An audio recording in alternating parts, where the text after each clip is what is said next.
नमस्कार, जय हिंद। मैं दीपक पांडे आप सभी का परीक्षा मंथन के ऑफिशियल यूट्यूब चैनल पर वेलकम करता हूं, स्वागत करता हूं। जैसे कि कल के टॉपिक में हम लोगों ने गवर्नर के बारे में बात किया था और गवर्नर से संबंधित जो इम्पोर्टेंट फैक्ट था उसको हम लोगों ने देख लिया था। आज हम लोग पावर के बारे में देखेंगे। अगर पावर में गवर्नर के पावर में आएंगे तो एग्जीक्यूटिव पावर में कुछ चीज़ें किया था और कुछ चीज़ें बची थी। तो एग्जीक्यूटिव पावर के बारे में हम लोग क्या करेंगे, बात करेंगे कार्यपालिका शक्ति। कार्यपालिका शक्ति या एग्जीक्यूटिव पावर के अंतर्गत अगर आप आएंगे तो एग्जीक्यूटिव पावर, गवर्नर का जो एग्जीक्यूटिव पावर है वह आर्टिकल 154 में बताया गया है कि एग्जीक्यूटिव पावर या जो है राज्य की कार्यपालिका शक्ति गवर्नर में वेस्टेड होता है या जो है राज्यपाल में निहित होता है। तो राज्यपाल में जो है निहित होता है राज्य की कार्यपालिका शक्ति या एग्जीक्यूटिव पावर। उसके अलावा अगर आप आएंगे तो राज्य में संवैधानिक तंत्र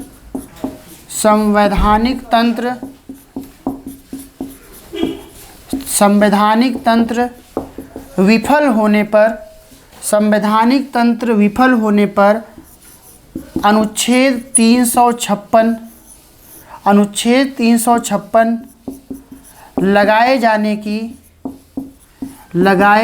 की सिफारिश राष्ट्रपति से कर सकता है। सिफारिश राष्ट्रपति से कर सकता है। तो इस प्रकार अगर आप आएंगे तो राज्य में संवैधानिक तंत्र अगर विफल हो जाए या विफल होने पर तो आर्टिकल 356 लगाए जाने की सिफारिश राज्यों में राष्ट्रपति से कौन कर सकता है, यह राज्यपाल कर सकता है। उसके अलावा अगर आप आएंगे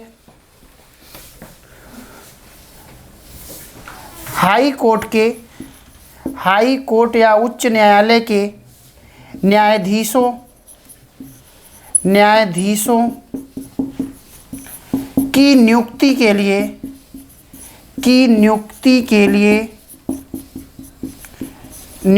के लिए राष्ट्रपति को सलाह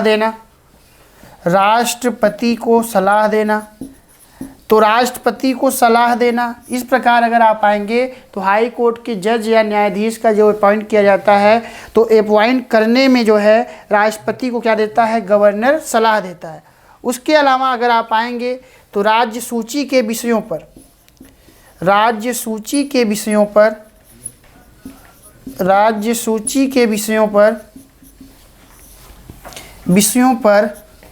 राज्यपाल का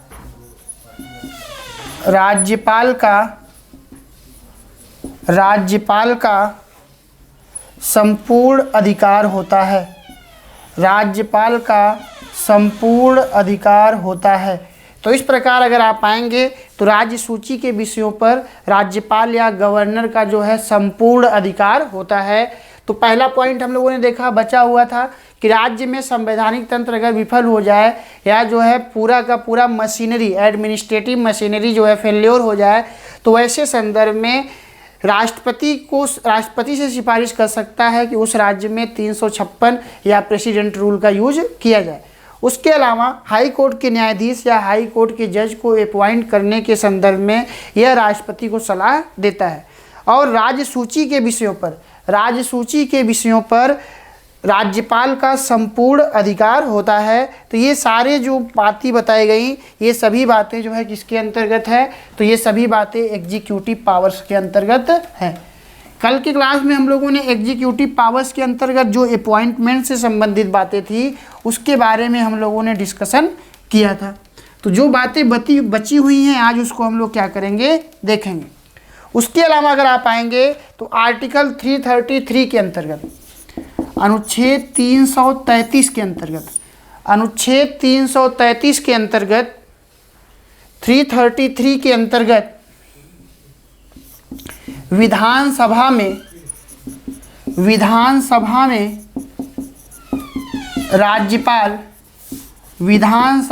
राज्यपाल एक आंग्ल भारतीय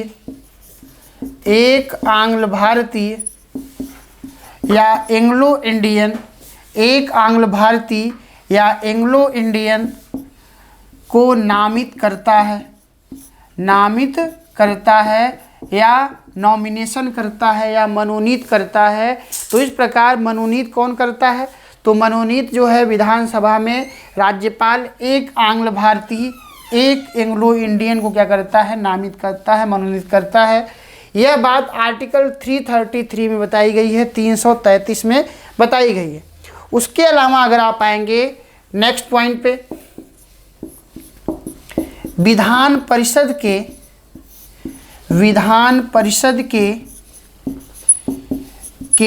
कुल सदस्यों का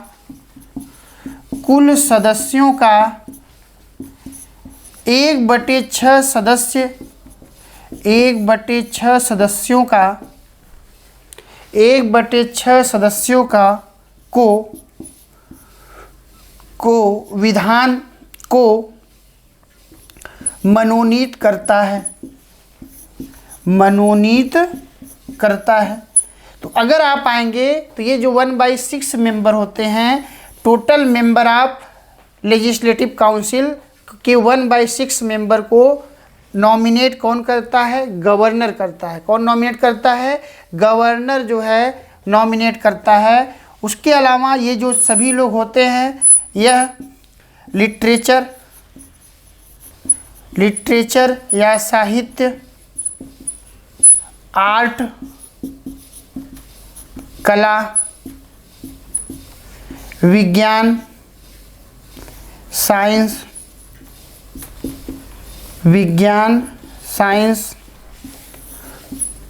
सामाजिक आंदोलन, सोशल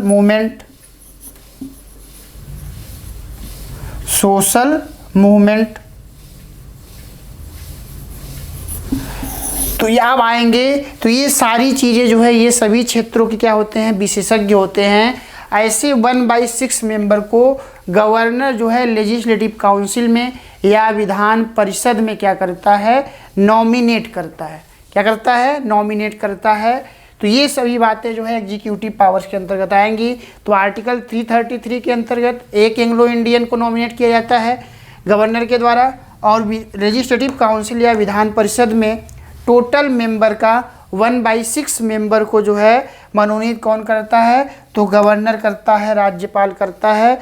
और यह जो गवर्नर, ये जो लोग होते हैं 1/6 लोग, यह 1/6 मेंबर ये लिटरेचर के क्षेत्र में, कला के क्षेत्र में, विज्ञान के क्षेत्र में और सामाजिक आंदोलन के क्षेत्र में ये क्या होते हैं? विशेषज्ञ लोग होते हैं।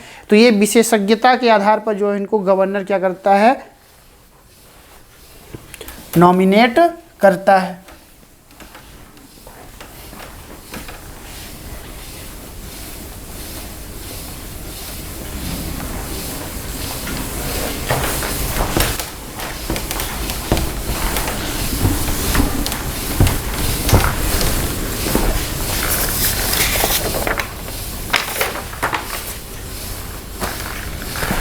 अब हम लोग बात करेंगे वित्तीय शक्तियों के बारे में।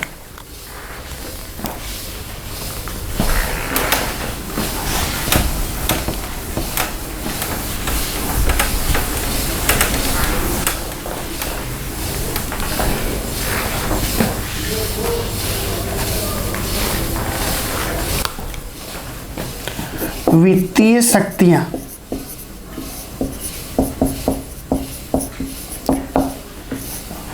या फिनेंशियल पावर,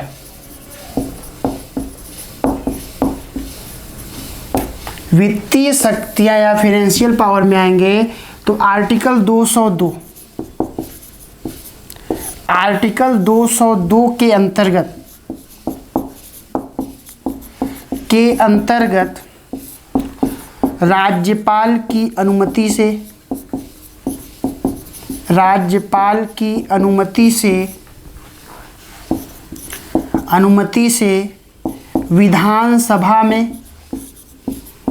विधानसभा या लेजिस्लेटिव असेंबली में, विधानसभा या लेजिस्लेटिव असेंबली में बजट प्रस्तुत करता है। बजट या वार्षिक वित्तीय विवरण, वार्षिक वित्तीय विवरण या बजट प्रस्तुत किया जाता है। बजट प्रस्तुत किया जाता है, प्रस्तुत किया जाता है। नेक्स्ट पॉइंट, राज्यपाल की अनुमति से, राज्यपाल की अनुमति से विधानसभा में, विधानसभा में धन विधेयक प्रस्तुत किया जाता है। धन विधेयक प्रस्तुत किया जाता है। धन विधेयक प्रस्तुत किया जाता है। तो इस प्रकार अगर आप आएंगे वित्तीय शक्तियों में, तो आर्टिकल 202 के अंतर्गत राज्यपाल की अनुमति से राज्य सरकार के द्वारा विधानसभा में बजट प्रस्तुत किया जाता है। उसके अलावा राज्यपाल की अनुमति से विधानसभा में धन विधेयक या मनी बिल जो है प्रस्तुत किया जाता है या प्रपोज किया जाता है। उसके अलावा अगर आप आएंगे तो राज्य लोक सेवा आयोग, राज्य लोक सेवा आयोग और महालेखा परीक्षक, राज्य लोक सेवा आयोग और महालेखा परीक्षक के द्वारा प्रस्तुत किए गए रिपोर्टों को विधानसभा के पटल पर रखवाता है। तो इसको नोट कर लीजिएगा, फिर हम लोग आगे चलते हैं।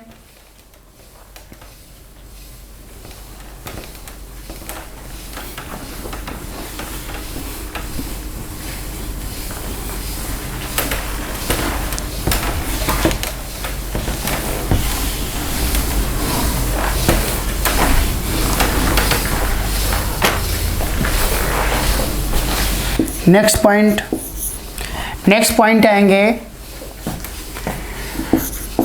राज्य लोक सेवा आयोग,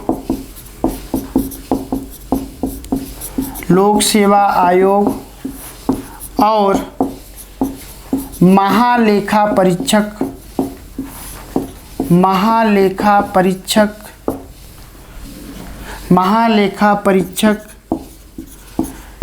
के द्वारा प्रस्तुत रिपोर्टों को, प्रस्तुत रिपोर्टों को, प्रस्तुत रिपोर्टों को,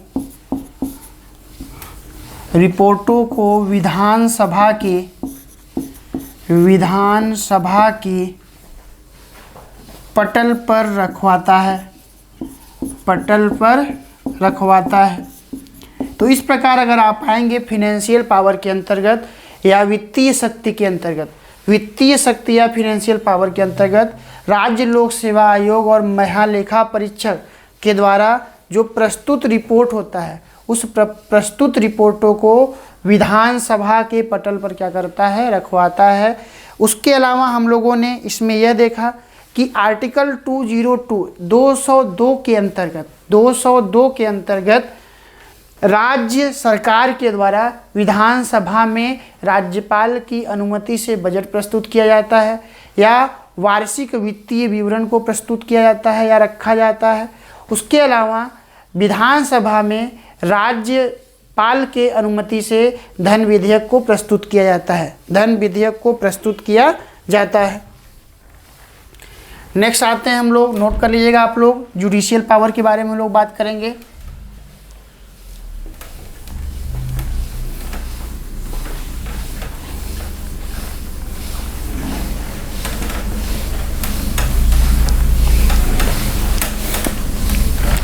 जुडिशियल पावर, न्यायिक शक्ति,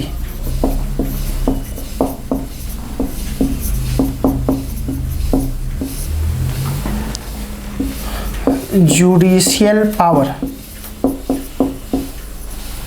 जुडिशियल पावर या न्यायिक शक्ति पे अगर आप आएंगे तो जुडिशियल पावर या न्यायिक शक्ति यह आर्टिकल 161 में पाया जाएगा और 161 के अंतर्गत क्षमादान शक्ति के बारे में बात किया गया है। क्षमादान शक्ति के बारे में या क्षमा शक्ति के बारे में, अगर क्षमादान शक्ति के बारे में अगर आप आएंगे तो क्षमादान शक्ति के अंतर्गत, क्षमादान शक्ति के अंतर्गत किसी भी दोष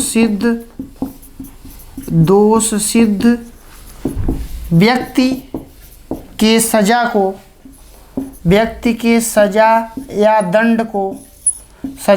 दंड को कम करना है या कम करने से है।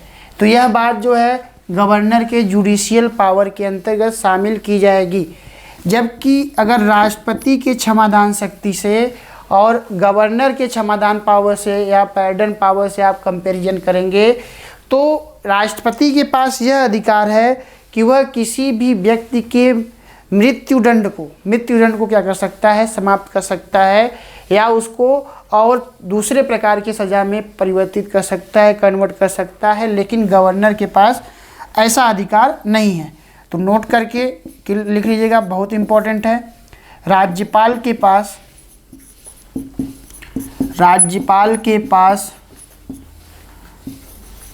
मृत्युदंड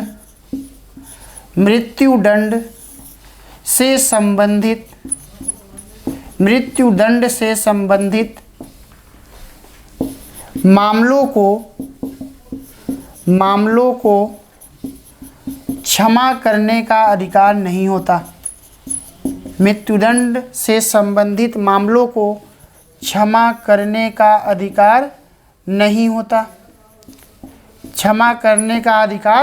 होता। इस प्रकार अगर आप आएंगे तो राज्यपाल के पास मृत्युदंड से संबंधित मामलों को क्षमा करने का अधिकार नहीं होता, जबकि प्रेसिडेंट ऑफ इंडिया के पास या राष्ट्रपति के पास जो है क्षमादान करने या जो है किसी भी व्यक्ति के मृत्युदंड को दूसरे प्रकार के सज़ा में परिवर्तित कर देना या मृत्युदंड को समाप्त करके सज़ा को कम कर देना, ये पावर्स जो है प्रेसिडेंट को प्राप्त है, लेकिन गवर्नर के पास नहीं है। नोट कर लीजिएगा, फिर हम लोग आगे चलते हैं।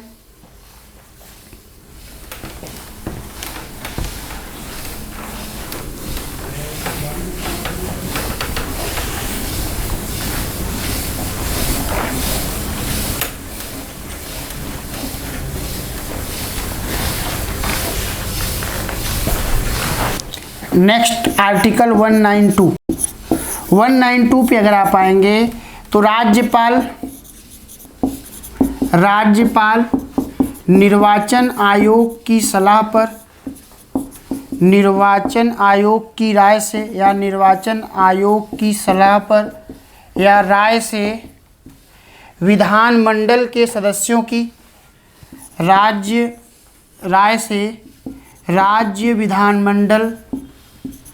राज्य विधानमंडल के सदस्यों की निर्हता से संबंधित प्रश्नों का निर्णय करता है। निर्हता या डिस्क्वालिफिकेशन या निर्हता से संबंधित प्रश्नों पर विचार करता है। तो इस प्रकार अगर आप आएंगे तो न्यायिक शक्ति के अंतर्गत आर्टिकल 192 के अंतर्गत राज्यपाल निर्वाचन आयोग की राय से, राज्यपाल जो है इलेक्शन कमीशन की एडवाइस से या राय से जो है राज्य विधानमंडल स्टेट लेजिस्लेटिव के जो मेंबर्स होते हैं उनके डिस्क्वालिफिकेशन से संबंधित प्रश्नों पर क्या कर सकता है, विचार करता है। तो यह भी बातें किसके अंतर्गत आई हैं, तो यह बातें जो है न्यायिक शक्ति के अंतर्गत शामिल की जाती है। उसके अलावा अगर आप पाएंगे तो उच्च न्यायालय के न्यायाधीशों की नियुक्ति के संदर्भ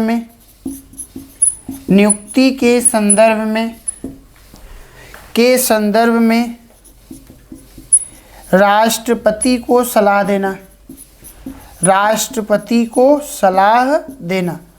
तो नियुक्ति के संदर्भ में हाई कोर्ट के जज के नियुक्ति या अपॉइंट के संदर्भ में यह क्या करता है, यह प्रेसिडेंट ऑफ इंडिया को एडवाइस देता है, सलाह देता है। ये सभी बातें जितनी हम लोगों ने की यह जुडिशियल पावर के अंतर्गत किया। तो जुडिशियल पावर के अंतर्गत हम लोगों ने क्या देखा, हम लोगों ने यह देखा कि पैडन पावर, जो गवर्नर का पैडन पावर है वह किसी भी दोषसिद्ध व्यक्ति के दंड को क्या कर सकता है, कम कर सकता है, लेकिन मृत्युदंड से संबंधित मामलों में उसको सज़ा को कम करने का अधिकार गवर्नर के पास नहीं है, जबकि प्रेसिडेंट के पास है। उसके अलावा अगर आप आएंगे आर्टिकल 192, तो 192 या 192 के अंतर्गत राज्यपाल निर्वाचन आयोग की राय से राज्य विधानमंडल के मेंबर के डिस्क्वालिफिकेशन से संबंधित प्रश्नों पर विचार करता है। उसके अलावा अगर आप आएंगे तो उच्च न्यायालय के न्यायाधीशों की नियुक्ति के संदर्भ में गवर्नर या राज्यपाल जो है क्या करता है, प्रेसिडेंट को सलाह देता है। तो ये सारी बातें जो है जुडिशियल पावर के अंतर्गत शामिल की जाती हैं।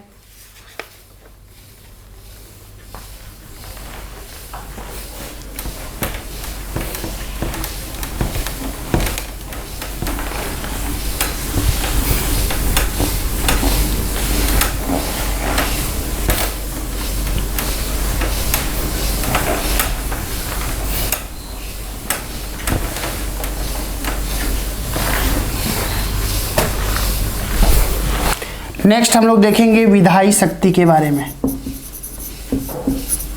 विधायी शक्ति या लेजिस्लेटिव पावर,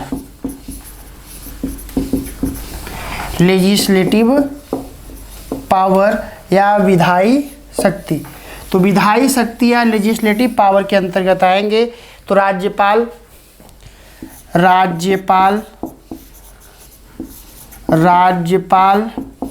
राज्य विधानमंडल का या स्टेट लेजिस्लेटिव या राज्य विधानमंडल का अभिन्न अंग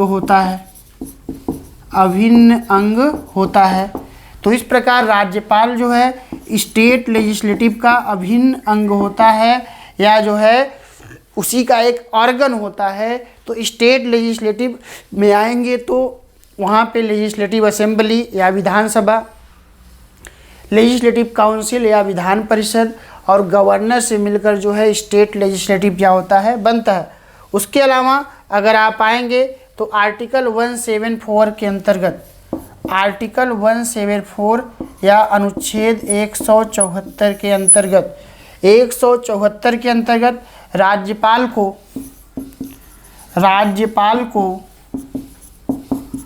राज्य विधानमंडल राज्यपाल को राज्य विधानमंडल का सत्र बुलाने का अधिकार के साथ, राज्य विधानमंडल का सत्र बुलाने के अधिकार के साथ सत्रावसान या प्रोग्यू भी कर, सत्रावसान या प्रोग्यू भी करने का अधिकार होता है।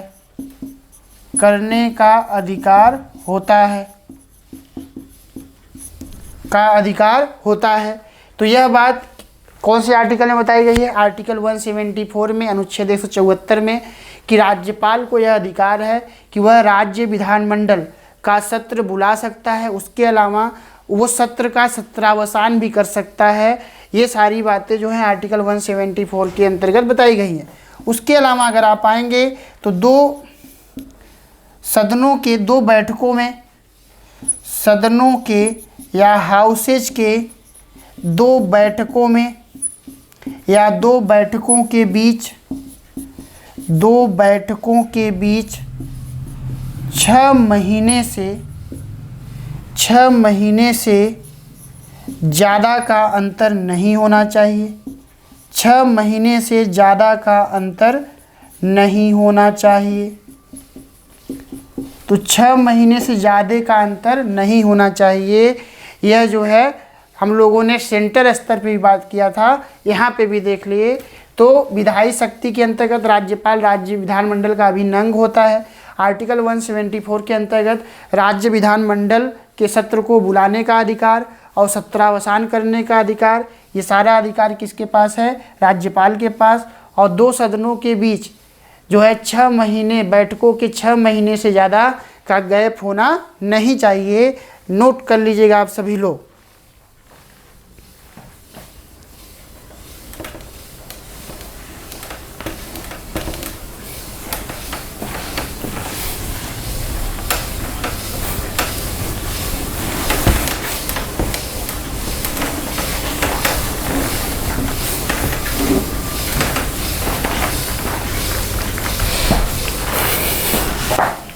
नेक्स्ट पॉइंट आएंगे तो धन संबंधी विधेयक पर, धन संबंधी विधेयक पर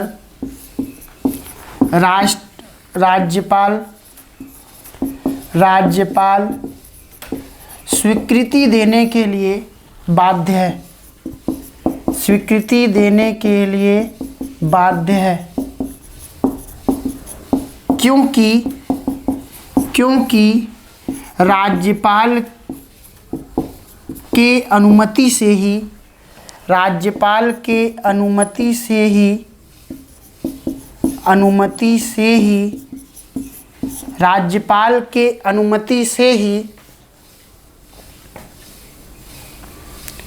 धन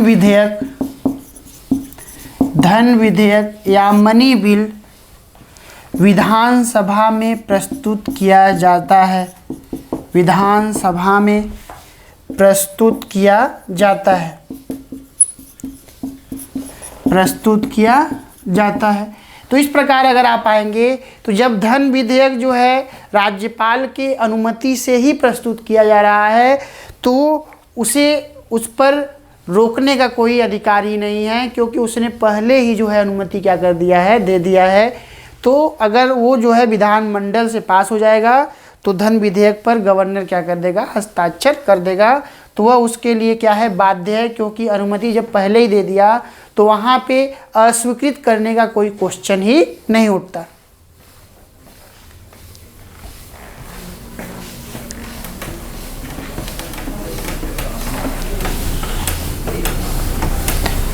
नेक्स्ट हम लोग बात करेंगे गवर्नर के ऑर्डिनेंस पावर के बारे में, अध्यादेश शक्ति के बारे में। राज्यपाल की अध्यादेश शक्ति, अध्यादेश शक्ति या ऑर्डिनेंस पावर। तो अगर ऑर्डिनेंस पावर पे आएंगे, गवर्नर का ऑर्डिनेंस पावर या अध्यादेश शक्ति के अंतर्गत आएंगे तो अध्यादेश शक्ति आर्टिकल 213 अनुच्छेद 213 में बताया गया है। तो अनुच्छेद 213 के अंतर्गत, 213 के अंतर्गत राज्यपाल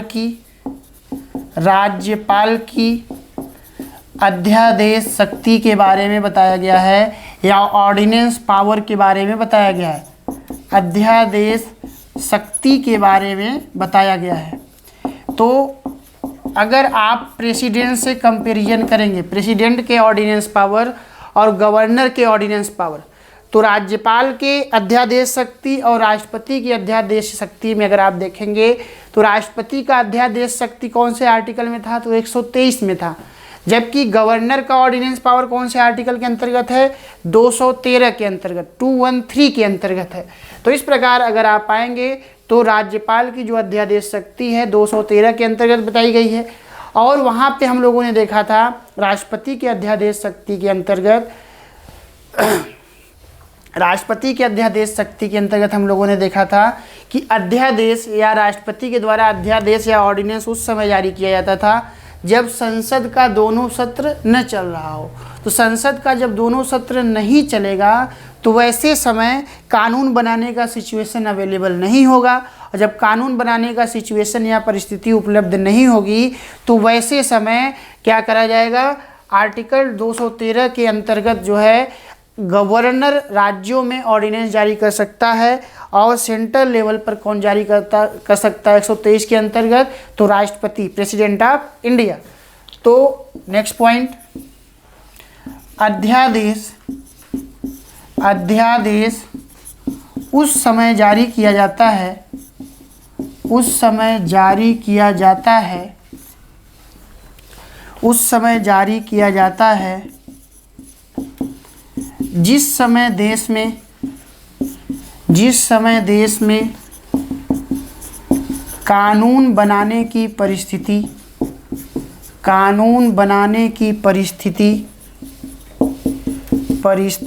उपलब्ध न हो, कानून बनाने की परिस्थिति उपलब्ध न हो। तो कानून बनाने की परिस्थिति अगर उपलब्ध नहीं होगा तो वैसे समय गवर्नर राज्यों में क्या करेगा, अध्यादेश जारी करेगा। तो कानून बनाने की परिस्थिति कब उपलब्ध नहीं होगा, जब राज्य विधानमंडल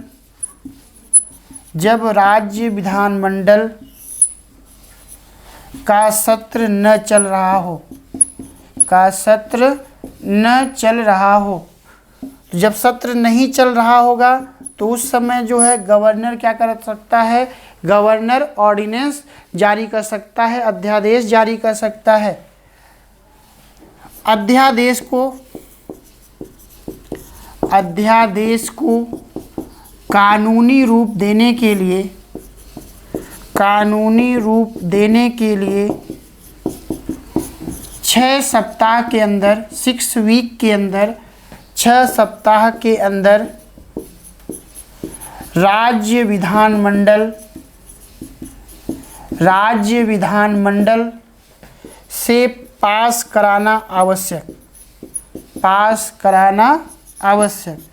तो राज्य विधानमंडल से पास कराना आवश्यक है 6 वीक, विदिन 6 वीक।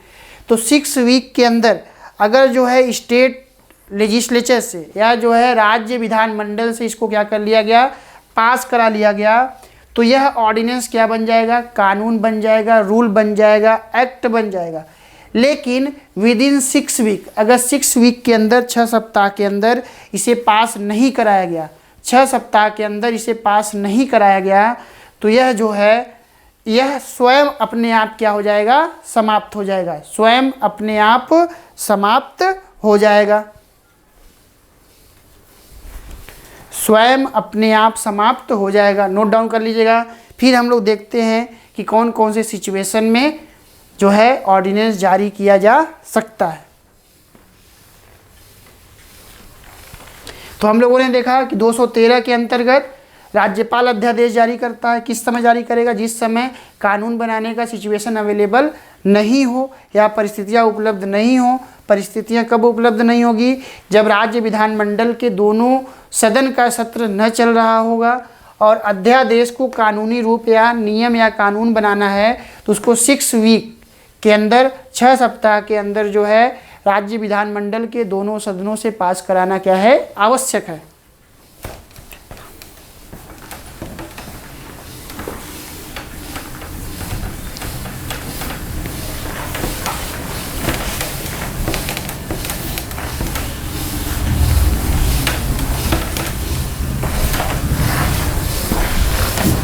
अब आइए हम लोग देखते हैं कि 213 के अंतर्गत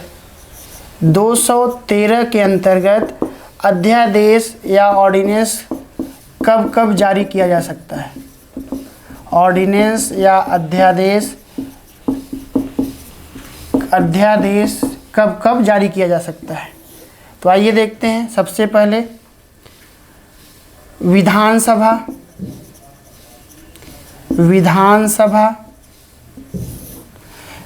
विधान परिषद या लेजिस्लेटिव काउंसिल और ऑर्डिनेंस।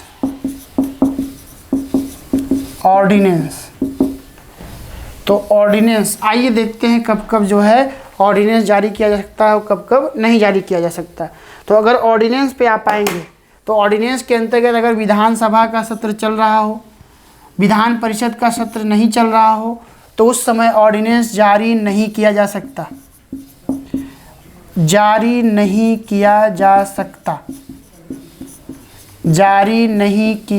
सकता। ठीक। उसके बाद अगर विधानसभा का सत्र नहीं चल रहा हो, विधान परिषद का सत्र चल रहा हो, तब भी इसे जारी नहीं किया जा सकता। नेक्स्ट, अगर दोनों सत्र चल रहा हो, दोनों सत्र चल रहा हो तब भी इसे जारी नहीं किया जा सकता, जारी नहीं किया जा सकता। और दोनों सत्र नहीं चल रहा हो, विधानसभा भी नहीं चल रहा हो, विधान परिषद का भी सत्र नहीं चल रहा हो, तो इसे जारी किया जा सकता है, जारी किया जा सकता है। तो इस प्रकार कानून बनाने का सिचुएशन इसमें अवेलेबल है, क्योंकि ये एक सत्र क्या कर रहा है, कार्य कर रहा है, इसमें भी एक सत्र कार्य कर रहा है और इसमें दोनों सत्र चल रहे हैं, तो इसका मतलब कानून बनाने का सिचुएशन अवेलेबल है। तो ऐसे सिचुएशन में अध्यादेश को जारी नहीं किया जा सकता, अध्यादेश को जारी नहीं किया जा सकता। जबकि जब दोनों सत्र नहीं चल रहे हों, दोनों सत्र जब नहीं चलेगा तो उस समय अध्यादेश को जारी किया जा सकता है, क्योंकि उस समय कानून बनाने का सिचुएशन अवेलेबल नहीं होता। नोट डाउन कर लीजिएगा आप सभी लोग, फिर आगे हम लोग चलते हैं, या स्क्रीनशॉट ले लीजिएगा आप सभी लोग।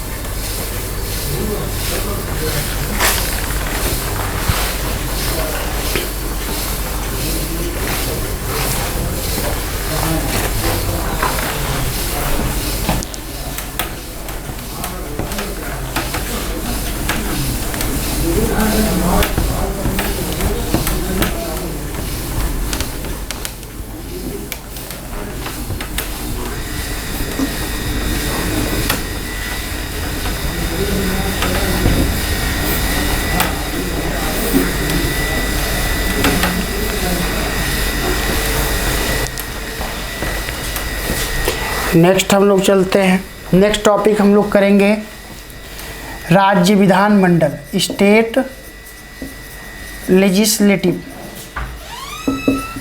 स्टेट लेजिस्लेटिव या राज्य विधानमंडल पे अगर आप आएंगे,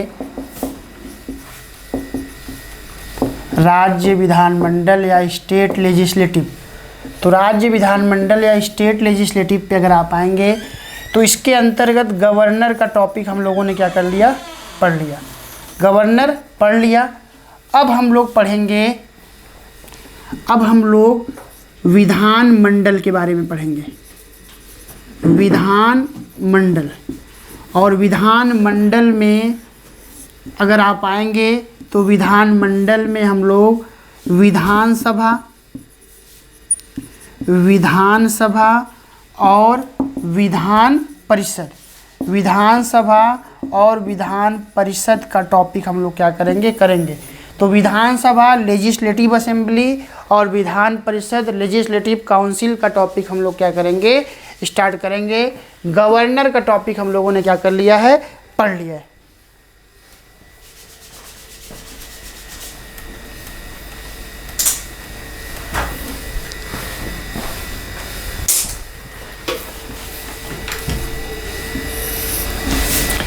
अगर विधानसभा के बारे में आएंगे तो विधानसभा को लोअर हाउस के नाम से जानते हैं, लोअर हाउस के नाम से जानते हैं या निम्न सदन के नाम से जानते हैं, लोअर हाउस या निम्न सदन।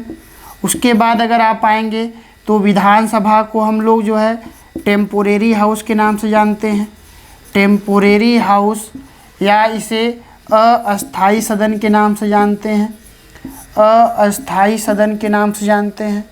उसके अलावा हम लोग देखेंगे कि इसको जो है house of people, house of people या लोगों का सदन, लोगों का सदन या जनता का सदन, इन सभी नामों से हम लोग इसको क्या करते हैं, जानते हैं विधानसभा को।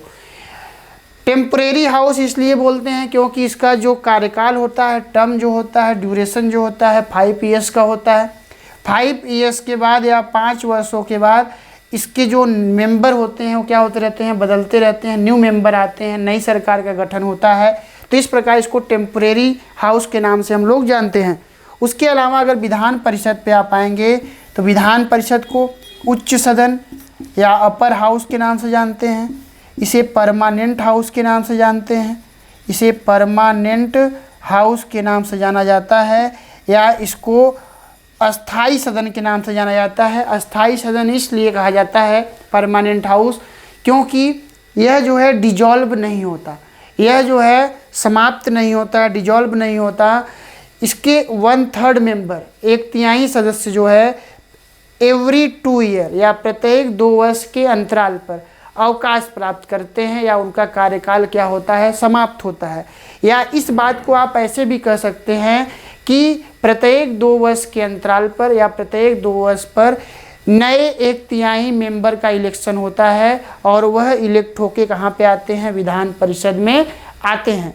तो इस प्रकार जो मेंबर्स होते हैं उनका मेंबर का जो टर्म होता है, कार्यकाल 6 ईयर का होता है।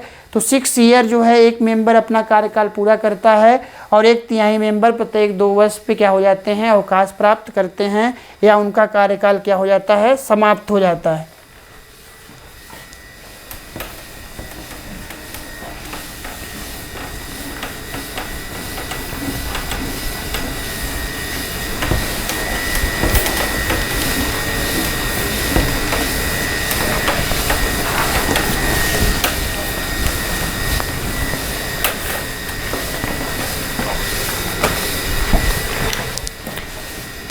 राज्य state minister of council, state minister of council या राज्य मंत्री परिषद, राज्य मंत्री परिषद।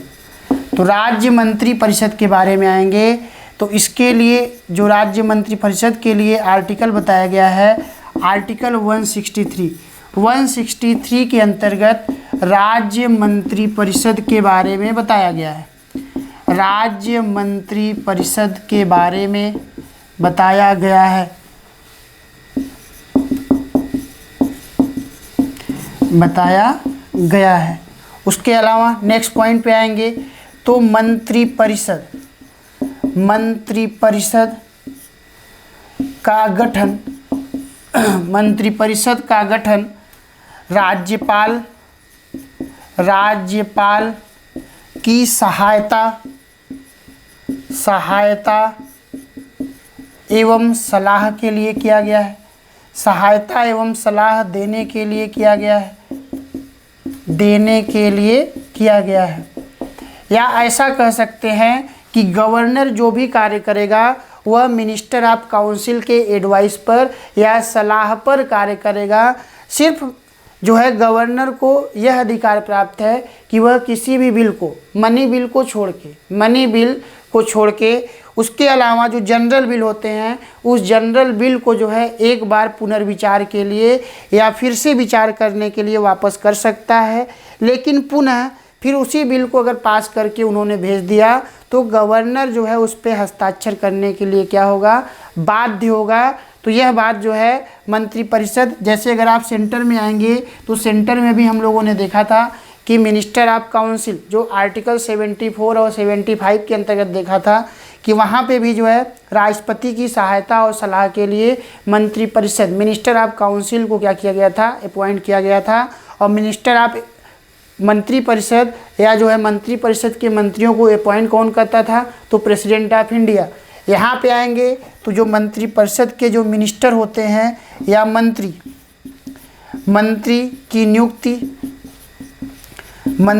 नियुक्ति मुख्यमंत्री की सलाह पर या चीफ मिनिस्टर की एडवाइस पर, मुख्यमंत्री की सलाह पर गवर्नर करता है।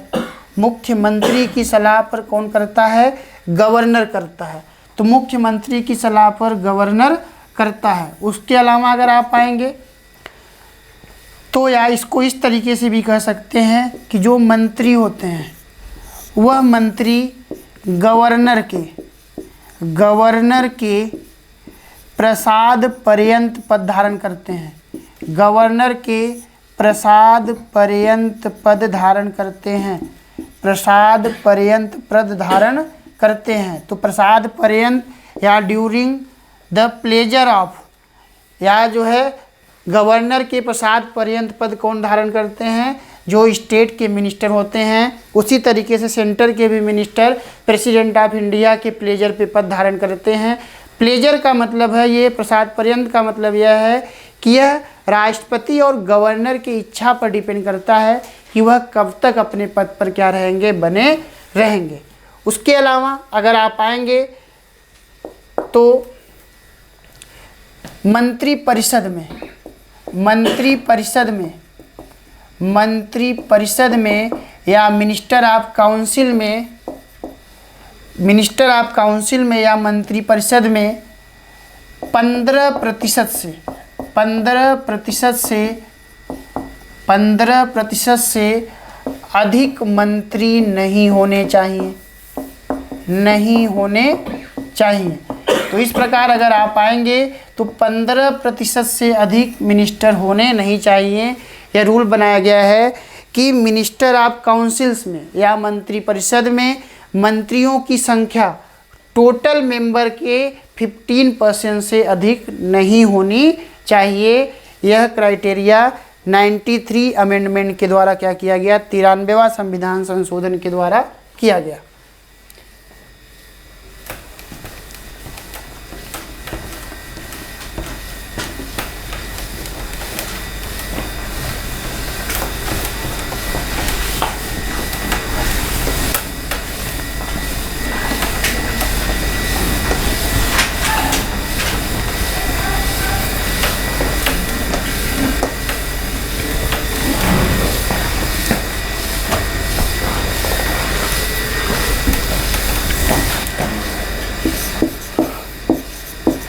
मंत्रियों का शपथ पे आएंगे, ओथ पे अगर आप आएंगे तो मंत्रियों को शपथ या ओथ कौन दिलाता है, तो शपथ जो है इनको गवर्नर दिलाता है। राज्यपाल कौन दिलाता है, गवर्नर। उसके अलावा अगर आप आएंगे मंत्रियों का कार्यकाल, तो कार्यकाल या जो टर्म होता है इनका 5 ईयर का होता है। टर्म कितना होता है, 5 ईयर का होता है, 5 वर्षों का होता है। लेकिन यह जो है गवर्नर या गवर्नर के प्रसाद पर्यंत पद धारण करते हैं। प्रसाद पर्यंत पद धारण करते हैं। इस प्रकार अगर आप आएंगे तो इनको शपथ कौन दिलाता है, गवर्नर दिलाता है। मंत्रियों का जो टर्म होता है, कार्यकाल ड्यूरेशन 5 ईयर का होता है। लेकिन राज्यपाल जो है प्रसाद पर्यंत या इच्छा पर पद धारण करते हैं, क्योंकि ये समय समय पर क्या होते रहते हैं, बदलते रहते हैं। लेकिन एक सामान्यतः जो मिनिस्टर होता है उसका कार्यकाल टर्म कितना होता है, 5 ईयर का होता है। तो आज हम लोगों ने गवर्नर के पावर के बारे में देखा, उसके बाद हम लोगों ने मिनिस्टर ऑफ काउंसिल्स के बारे में देखा। तो कल नेक्स्ट टॉपिक में हम लोग जो है स्टेट लेजिस्लेटिव के अंतर्गत लेजिस्लेटिव असेंबली या विधानसभा और लेजिस्लेटिव काउंसिल या जो है विधान परिषद के बारे में हम लोग क्या करेंगे, बात करेंगे। तो थैंक यू, धन्यवाद, जय हिंद। आज हम लोग का क्लास यहीं तक